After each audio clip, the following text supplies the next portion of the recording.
RAH voice के मुअज़्ज़ज़ नाज़रीन अस्सलामु अलैकुम। मेरा नाम शहबाज गुल है। मैं एक गांव में रहता हूं। मैं भेड़ बकरियां और कुछ भैंसें पालकर अपने घर के अखराजात चलाता हूं। ये कोई 1 महीना पहले का वाक़या है। एक दिन में खेतों से चारा काट कर मैंने एक कपड़े में बांधा और किसी न किसी तरह अकेले उठाकर अपने सर पर रख लिया और वापस घर की तरफ चल पड़ा। मैं खेतों के बीचों बीच बने रास्ते पर चलता जा रहा था। वहाँ से निकलकर एक वीराना शुरू हो गया। वहाँ झाड़ियों की कसरत थी।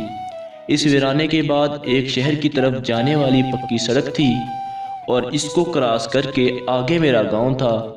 एक झाड़ी के पास से गुजरते हुए मुझे ऐसा लगा कि किसी ने वहाँ हरकत की है।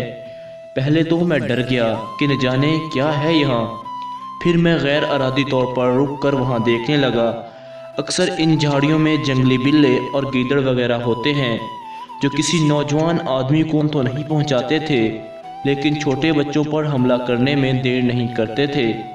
इसलिए ऐसे जानवर जहां नज़र आते हम इन्हें डरा कर आबादी से दूर भगा देते थे। मेरे ख्याल में वहां भी कुछ ऐसा था। फिर मैं आगे चल पड़ा क्योंकि मेरे सर पर चारे का वज़न मौजूद था। लेकिन एक आवाज़ ने मुझे चौंकने पर मजबूर कर दिया। वो इंसानी आवाज़ थी और किसी लड़की की थी। मुझे लगा वो मेरा वहम है। यहाँ झाड़ियों में कौन सी औरत हो सकती है। लेकिन दूसरी बार भी वही आवाज़ सुनाई दी। किसी ने मुझे भाई कहकर पुकारा था। मैं रुक गया। जिस झाड़ियों के पीछे मुझे हरकत महसूस हुई थी वहाँ से एक नौजवान लड़की निकलकर मेरे सामने आ गई। वो सर से पांव तक नंगी थी। उसने एक हाथ से अपने सीने को छुपाया और एक हाथ नीचे रखकर अपने जिस्म को छुपाने की कोशिश की, लेकिन नाकाम कोशिश थी। वो सफ़ेद रंगत और काली आंखों वाली खूबसूरत सी लड़की थी जिसके लंबे लंबे बाल थे। मुझे लगा कि ये कोई चुड़ैल है जो हसीन लड़की का रूप लेकर मुझे तंग कर रही है। फिर मैंने देखा कि उसके मुंह पर जख्म हुआ है और उसमें से खून निकल रहा है।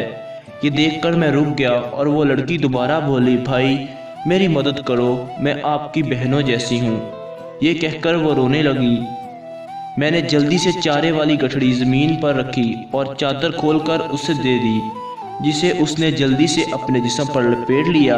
मैंने उससे कहा, यहाँ झाड़ियों के पीछे छुप जाओ, मैं अभी आता हूँ। मैं भागता हुआ घर गया और अपनी माँ को सारी सूरत हाल बताई।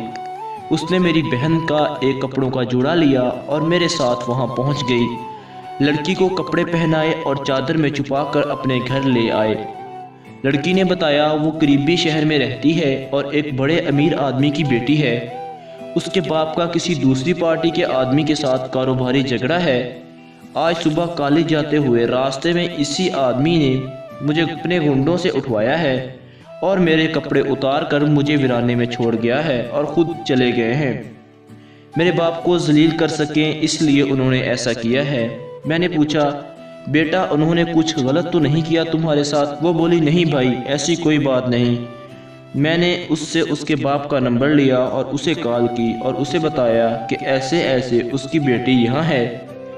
एक आधे घंटे में 10 बड़ी बड़ी गाड़ियाँ मेरे घर के सामने आकर रुक गईं।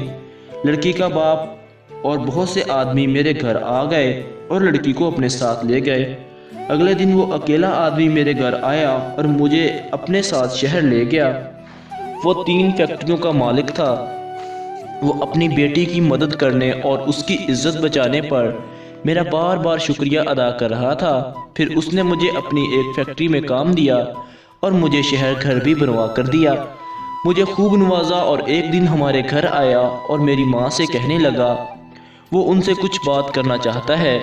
उसने कहा कि हमारी बेटी को क्योंकि आपके बेटे ने बगैर कपड़ों के देख लिया था, इसी वजह से क्यों ना आपके बेटे की मेरी बेटी के साथ शादी कर दी जाए। मुझे और क्या चाहिए था। उस तरह मेरे हालात बदल गए और मैं एक करोड़पति आदमी बन गया।